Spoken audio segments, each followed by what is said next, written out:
জানেন, 3 ছেলের মা ছেলেগুলোকে বিছানাতে শুইয়ে দিয়ে কার সঙ্গে পালিয়ে গেছে।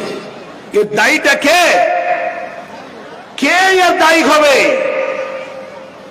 এই যে দুনিয়ার বুকে একটা জানোয়ারের মতো কাজ চলেছে, কি বলবো। একটা মেয়ে যদি একটা ছেলের সাথে কথা বলে, মেয়ের কি তো এইরকম হিসাবে ঘটনা অনেক ঘটেছে, অনেক আমরা শুনতে পাচ্ছি।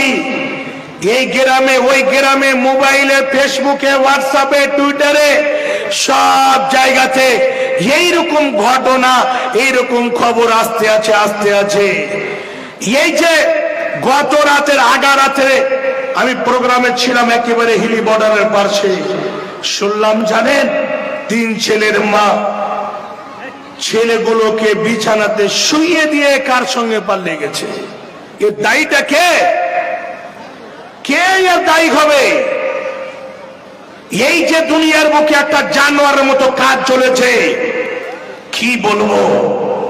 একটা মেয়ে যদি একটা ছেলের সাথে কথা বলে, মেয়ের কি মা বাবা জানতে পারবে না? আরে ছেলের বাবা মা জানতে পারবে কি পারবে না সেটা আল্লাহ ভালো জানে। মাঠে ঘাটে এখানে ওখানে কথা বলে, তবে মেয়ের কি মা বাবা জানতে পারবে না? সব জানে। কিন্তু ওই যে 2 লক্ষ 3 লক্ষ 4 লক্ষ টাকা দিতে হবে বিয়েতে, তার জন্য আর মানা করলো না। মেয়েকে বলছে তুমি কথা বলো, জুত করে কথা বলো, আর দিয়ে কোনো একটা জায়গাতে ডাকো, ডেকে বেঁধে টেনে বিয়ে দিয়ে দাও, তাইলে কাজ শেষ হয়ে গেল। হাইরে নোংরামি বুদ্ধি। এ বুদ্ধিকে স্যালুট মারার প্রয়োজন ছিল। জি বলছিলাম আমি, শুনে রাখুন, এই যে খারাপ নোংরা একটা সম্পর্ক, একজন গায়ের মুহরিম পুরুষ একজন গায়ের মুহরিমা মেয়ের সঙ্গে আলাপ আলোচনা চালু করলো, গল্প গুজব চালু করলো এখানে ওখানে। শুনে রাখুন যুবক ভাই, আমার যুবতী বোনেরা, এই পৃথিবীর বুকে খাস করে আপনাদের শাস্তি একেবারে অবধারিত।